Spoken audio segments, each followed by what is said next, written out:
எவ்வளவோ போராடியும் உங்க கணவரை எங்களால காப்பாத்த முடியல.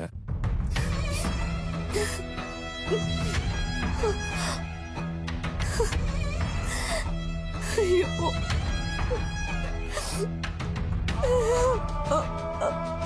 என்னங்க?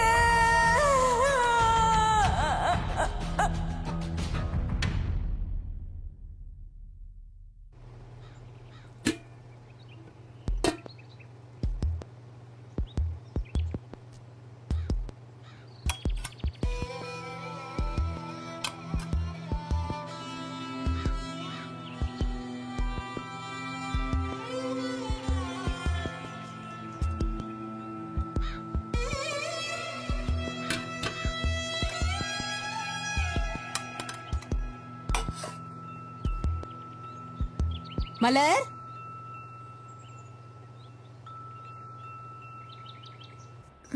மலர், எழும்பு மலர். விட்டா நாள் பூரா தூங்கிட்டு இருக்க. விடுமா, லீவு தானம்மா இன்னைக்கு. லீவ்னா ஒரு நாள் ஃபுல்லா தூங்கலாமா? கூட மாட ஒத்தாசை பண்ண வேணாம். மா, சும்மா அம்மா கிமாலாம் வேணாம். இட்லி பாத்திரம் கழுவ வேண்டியிருக்கு. சீக்கிரமா, ஆளுங்க நிக்கிறாங்கல்ல.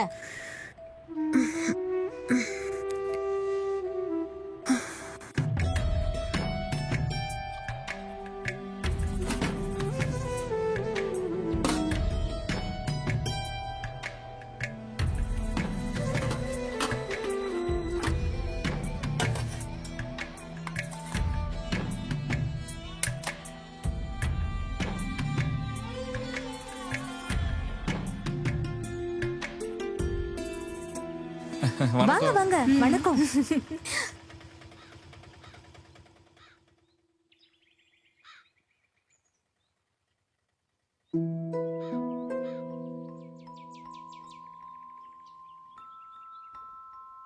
கட்டாயமா நீங்க குடும்பமா வரணும்.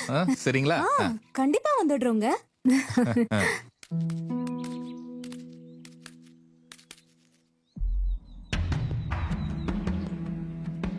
கண்டிப்பா வந்துரு.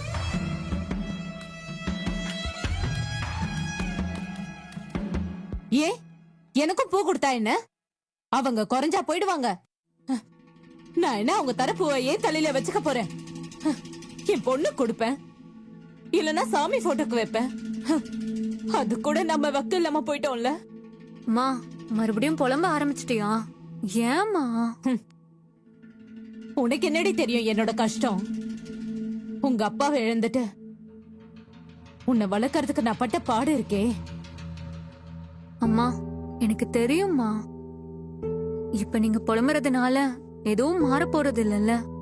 அப்புறம் ஏமா புலம்புறீங்க? என் வேதனை உனக்கு புலம்பலாதான் இருக்கும். ஒவ்வொருத்தரும் என்ன பாக்குற பார்வை இருக்கே, நீ மட்டும் இல்லைன்னு வை, என்னைக்கு உங்க அப்பா போன இடத்துக்கு நான் போய் சேர்ந்திருப்பேன்.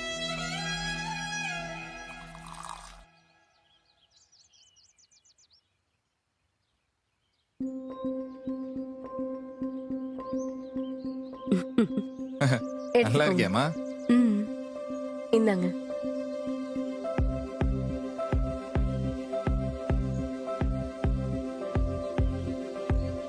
நீங்க எப்படி இருக்கீங்க? நல்லா இப்பதான் வந்தீங்களா? வீட்ல எல்லாரும் நல்லா இருக்காங்கல்ல? எல்லாரும் நல்லா இருக்காங்க.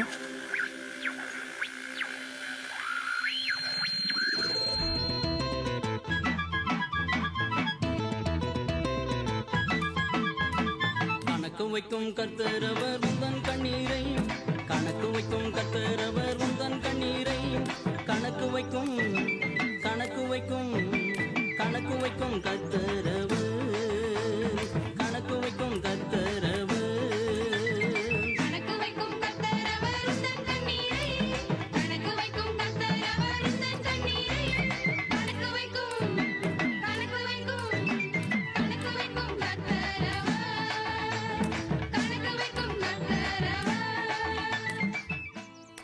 கைலக்கா, எங்க போறீங்க?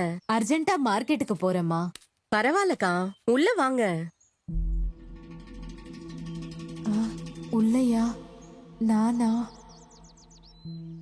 இல்லம்மா, வீட்ல மாவரைக்கணும், உளுந்து இல்ல, அதுக்குதான் மார்க்கெட் போறேன். ஒன்னும் பிரச்சனை இல்ல, உள்ள வந்துட்டு போங்க. உள்ள வாங்க.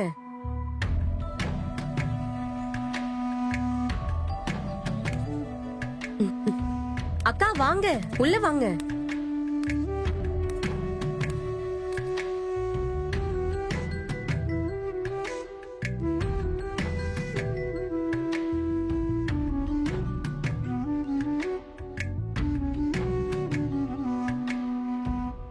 இந்தாங்கக்கா. குடிங்கக்கா.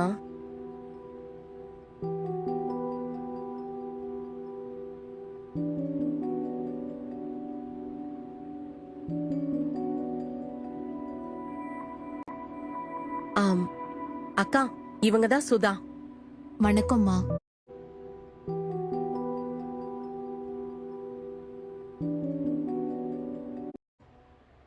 ம்.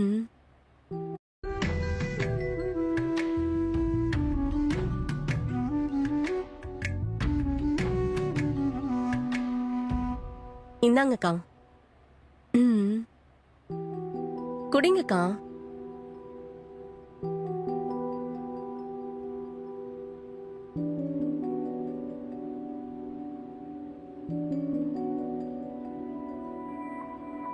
ஆம் அக்கா, இவங்க தான் சுதா. வணக்கம்மா. அவங்கள கேள்விப்பட்டிருக்கேம்மா. இவங்களால தான் நாங்க இன்னைக்கு சந்தோஷமா இருக்கோம். அப்படி இல்லம்மா, ஆண்டவரால தான் நாம சந்தோஷமா இருக்கோம். சரிம்மா, நான் கிளம்புறேன். நைட்டு ஃபங்க்ஷனுக்கு வருவீங்கல்ல, வந்துடுறேன். உங்க பொண்ணையும் கூட்டிட்டு வாங்க. கண்டிப்பா கூட்டிட்டு வரேன். ம், சரிங்கக்கா. வரேம்மா.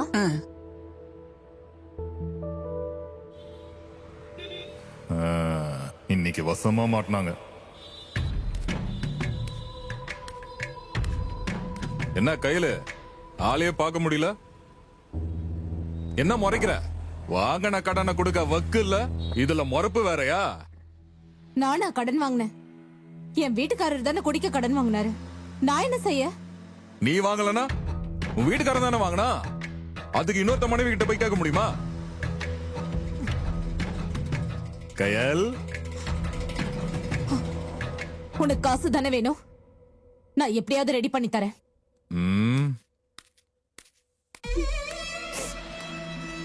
இந்த மாதிரி எத்தனை பேரை தான் சமாளிக்கணும்னு தெரியல. அம்மா, ஏம்மா நம்ம வீட்டுக்கு யாருமே வர மாட்டேங்கிறாங்க? நம்ம கஷ்டப்படுறோம்லம்மா. பக்கத்து வீட்டு சுரேஷோட அப்பா கூட கஷ்டம்தான் படுறாங்க. ஆனா அவங்க வீட்டுக்கு எல்லாரும் வராங்கல்ல. சில காரியம் உனக்கு சொன்னா புரியாதுமா. எனக்கு புரியும்மா. நான் ஒன்னும் சின்ன பொண்ணு இல்ல. காலேஜ்ல எல்லாரும் அப்பா இல்லாத பொண்ணுன்னு சொல்லும் போது எனக்கு எவ்வளவு கஷ்டமா இருக்கும் தெரியுமா? அதே கஷ்டத்தை தான் நீங்களும் அனுபவிக்கிறீங்கன்னு எனக்கு தெரியுமா. நம்ம வீட்டுக்கு வரவும் மாட்டேங்கிறாங்க, நம்மள கூப்பிடவும் மாட்டேங்கிறாங்க. அதுதான் நமக்கு பழகி போயிடுச்சுல. விடுமா. மனுஷங்க வரல பரவாயில்ல, நம்ம கும்பிடுற தெய்வமும் நம்ம வீட்டுக்குள்ள வர்றதுக்கு யோசிக்குதேம்மா. உண்மைதாம்மா. நம்ம வீட்டுக்குள்ள சாமி போட்டோ இருக்கு, ஆனா சாமி இல்லையே. இருந்தா நாம இப்படி இருக்க மாட்டோம்லம்மா. நம்ம வீட்டுக்குள்ள வரக்கூட எந்த சாமிக்கும் விருப்பம் இல்ல போல. சரி, காலையில காலேஜுக்கு போகணும்ல, சீக்கிரம் பட. எனக்கு முன்னாடி நீங்க தான் எழும்புவீங்க. நீங்களும் படுங்கம்மா. சரி, படுக்கிறேன். இப்படி பேசுறத தவிர நம்மளால வேற என்ன பண்ண முடியும்?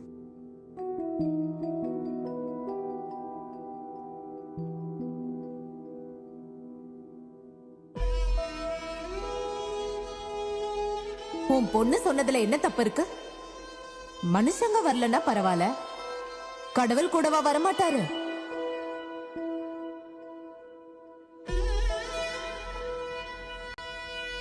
ஒன்னும் பிரச்சனை இல்ல, உள்ள வந்துட்டு போங்க. அப்படி இல்லம்மா, ஆண்டவரால தான் நாம சந்தோஷமா இருக்கோம். அவங்க மட்டும் ஏன் சந்தோஷமா இருக்காங்க? எங்களால ஏன் முடியல?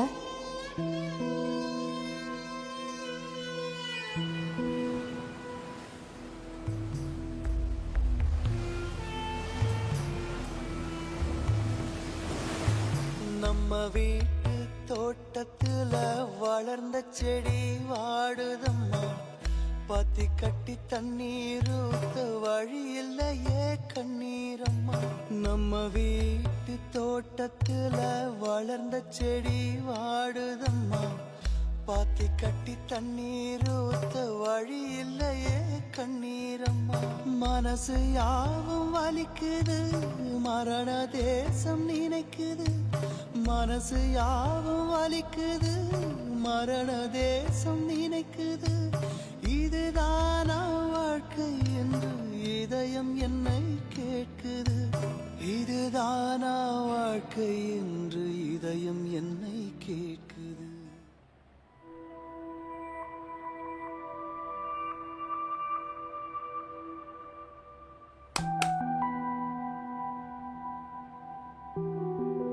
கயல், அக்கா நம்ம வீட்டுக்கா? என்ன கயல், உள்ள வரலாமா? வாங்கக்கா, உட்காருங்க. அக்கா, ஏன் வீட்டுக்கு வந்திருக்கீங்க? ஏம்மா, நான் உன் வீட்டுக்கு வரக்கூடாதா? அப்படி இல்லக்கா, நீங்க என் வீட்டுக்கு வந்தது எனக்கு ஆச்சரியமா இருக்கு. ஒவ்வொரு நாளும் உன் வீட்டு வழியா தான் போவேன். தினமும் உன்னை பாப்பேன். நீ படுற கஷ்டம் எனக்கு தெரியுமா. அன்னைக்கு கூட ஃபங்க்ஷன் வீட்டுல உன்னை பார்த்தேம்மா. உன்னை பார்த்த உடனே உன்கிட்ட பேசணும்னு மனசுக்கு தோணுச்சு. ஆனா நீ உடனே கிளம்பிட்ட. அப்புறம் உன்னை பஜார்ல பார்த்தேன். ஆனா உன்கிட்ட யாரோ கடனுக்காக சண்டை போட்டுக்கிட்டு இருந்தாங்க. உன்னோட வாழ்க்கைய, இந்த சூழ்நிலைய மாத்த ஒருத்தரால மட்டும்தான் முடியும். யாரு? நீங்க கும்பிடுற இயேசு தானே? எங்க வறுமையை பயன்படுத்தி உங்க மதத்துக்கு எங்களை மாத்த விரும்புறீங்களா? அப்படி இல்லம்மா. அப்ப வேற எப்படி? ஏய் சும்மா ரெடி, அவங்க என்னதான் சொல்றாங்கன்னு கேப்போமே. நீங்க மதம் மாறணும்னு சொல்ல வரல. அத ஆண்டவரும் விரும்பல. மதங்கிறது மனுஷன் கண்டுபிடிச்சதுமா. அத ஆண்டவர் எதிர்பார்க்கல. நான் சொல்லணும்னு நினைச்சத சொல்லிடுறேன். அத கேக்குறதும் ஏத்துக்கிறதும் இல்லைன்னா அத வேண்டான்னு விட்டுறதும் உங்க இஷ்டம்மா. நான் உங்களுக்கு ஆண்டவர் சொன்ன ஒரு வார்த்தைய சொல்றேன். ஆண்டவர் என்ன சொல்றாரு தெரியுமா? நான் உங்களிடத்தில் வந்து உங்களை ஆசீர்வதிப்பேன்னு சொல்றாரு. எங்க கிட்ட வந்தா? நாங்க கும்பிடுற தெய்வமே எங்க கிட்ட வரல. உங்க தெய்வம் எப்படி எங்க வீட்டுக்கு வரும்? வருவாருமா. அப்படி வரவருதான் ஆண்டவர் இயேசு கிறிஸ்து. அக்கா, நீங்க எங்க வீட்டுக்கு வந்ததையே நாங்க ஆச்சரியமா பாக்குறோம். நீங்க வணங்குற சாமி, அதுவும் எங்க வீட்டுக்கா? எப்படிக்கா? எங்களால நம்பவே முடியல. நீங்க நம்பித்தாம ஆகணும். கயல், உங்க வாழ்க்கையை மாத்த, குறிப்பா ஆசீர்வதிக்க அந்த ஆண்டவர் விரும்புறாருமா. ஆசீர்வாதமா இருக்கணும்னா இயேசு உங்ககிட்ட வரணும். அவர் உங்ககிட்ட வந்துட்டா உங்க வாழ்க்கையே மாறிடும். என் வீட்டுக்கு இயேசு வருவாரா? கண்டிப்பா வருவாரு. ஏன்னா உன்னை ஆசீர்வதிக்க ஆண்டவர் விரும்புறாரு. அப்புறம் எப்படி வராம போவாரு? ஆண்டி, அப்படி இயேசு எங்க வீட்டுக்கு வரணும்னா நாங்க எங்க வீட்டை மாத்தணுமா? மாத்தணுமா?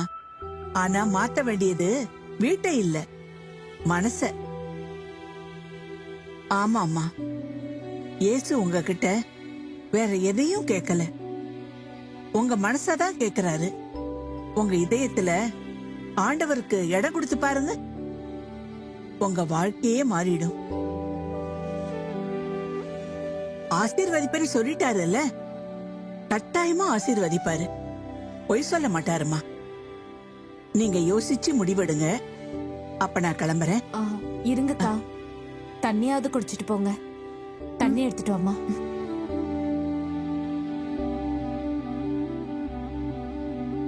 குடுமா.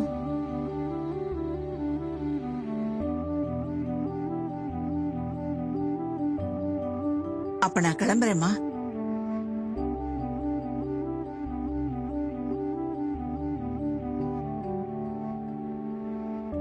அம்மா, அந்த ஆன்ட்டி சொன்னது எனக்கு என்னமோ சரியாதான் படுது. ஒரு முறை இயேசுவை நம்பி பாப்போமே. ஒருவேளை உண்மையா இருந்து இயேசு வந்துட்டாருன்னா நம்ம வாழ்க்கை மாறிடும்ல. யோசிக்காதீங்கம்மா, நம்பி பாப்போம்.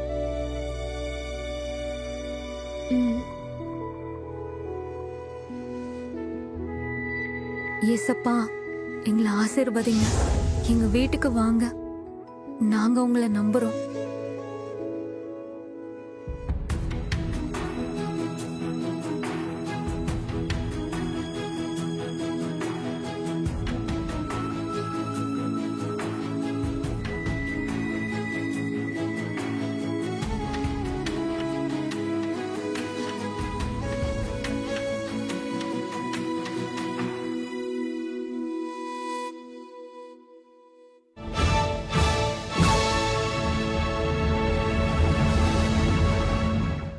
பிரியமானவர்களே, இயேசு கிறிஸ்துவின் நாமத்தில் உங்களுக்கு என் அன்பின் வாழ்த்துக்கள். இந்த புது வருஷம் எப்படி இருக்கு? நல்லா இருக்கா? ஆசீர்வாதமாக இருக்கிறீங்களா? எல்லா நாளுமே ஆண்டவர் நம்மை ஆசீர்வதிக்க தெரிந்து கொண்ட நாட்கள் தான். எல்லா வருஷமுமே ஆண்டவர் நம்மை ஆசீர்வதிக்கிற வருடங்கள் தான். அவருடைய வார்த்தையை, வாக்குத்தத்தத்தை விசுவாசித்து ஜெபிக்க அந்த ஆசீர்வாதத்தை நாம் பெற்றுக்கொள்ளுவோம். ஆண்டவர் என்ன சொன்னார்? யாத்திராகமம் 20:24 நான் உன்னிடத்தில் வந்து உன்னை ஆசீர்வதிப்பேன். என்னிடத்தில் வா, நான் உன்னை ஆசீர்வதிப்பேன்னு சொல்லலை. ஒரு சமயம் சொன்னார், என்னிடத்தில் வாருங்கள், இளைப்பாறுதல் தருவேன். அந்த அழைப்பை கேட்டு அநேகர் இயேசுவிடத்தில் வந்தாங்க, அவங்களுக்கு ஆசீர்வாதம் கொடுத்தார். இப்போ ஆண்டவர் சொல்கிறாரு, நான் வருவேன். I will come to you and I will bless you. உங்கள் வீட்டுக்குள்ளே நான் வந்து உங்கள் வீட்டை ஆசீர்வதிப்பேன். உங்களுடைய வியாபார ஸ்தலத்தில் வந்து உங்களுடைய வியாபாரத்தை ஆசீர்வதிப்பேன். உங்கள் ஆஃபீஸுக்குள்ளே வந்து உங்களுடைய அலுவலகம், நீங்கள் செய்கிற பணிகளை ஆசீர்வதிப்பேன். எல்லாவற்றிலும் கூட வந்து ஆண்டவர் ஆசீர்வதிப்பாராம். அப்போது ஆண்டவர் வந்து நம்மை சந்திக்கிற ஒரு தேவன், நம்மை சந்தித்து ஆசீர்வதிக்கிற ஒரு தேவன். எங்கள் வீட்டில் நான் வந்து கிறிஸ்துவ அறியாத குடும்பத்தை சார்ந்தவன். நான் வியாதி படுக்கையில் வலது கால் செயலற்று இறுதி இவங்க நடக்க முடியாமல் மரணப்படுக்கையில் படுத்திருந்த போது எங்கள் வீட்டுக்கு இயேசு வந்தார். வந்து என்னை குணமாக்கினார். அதனால தான் இன்றைக்கு வரைக்கும் நான் உயிரோடு இருக்கிறேன். 14 வயசில் என் இறுதி வீங்கிற சாக கடந்த டாக்டர்ஸ் கைவிட்டுட்டாங்க. இன்றைக்கி 70 வயசு வரைக்கும் நான் ஆரோக்கியமாக உயிரோடு இருக்கிறேன். எப்படி? இயேசு ஒரு நாள் எங்கள் வீட்டுக்கு வந்தார். நான் வந்து மரணப்படுக்கையில் படுத்திருக்கும் போது எங்களுக்கு இயேசுக்கு சம்மந்தம் இல்லை. எந்த சர்ச்சுக்கும் போனதில்லை. எங்கள் வீட்டில் பைபிள் கிடையாது. அப்போது என்னுடைய தாயார் இயேசு மேலே ஒரு அன்பு வச்சுருந்தாங்க, விசுவாசம். ஒரு கிறிஸ்தவர் நண்பர் பார்க்க வந்தபோது எனக்காக ஜெபம் பண்ணு, இயேசு கிறிஸ்துகிட்ட ஜெபம் பண்ணுன்னு சொன்னாங்க. அவர் ஜெபிக்க முழங்கால் படியிட்டார். எங்கள் அம்மா முழங்கால் நின்று இயேசுவே இயேசுவேன்னு அழுது கொண்டு இருந்தாங்க. இயேசுவை கூப்பிட்டாங்க. நான் படுத்த படுக்கையில் இருக்கிறேன். அந்த வீட்டுக்குள்ளே இயேசு வந்தார். இன்றைக்கு வரைக்கும் எனக்கு ஆச்சரியம்.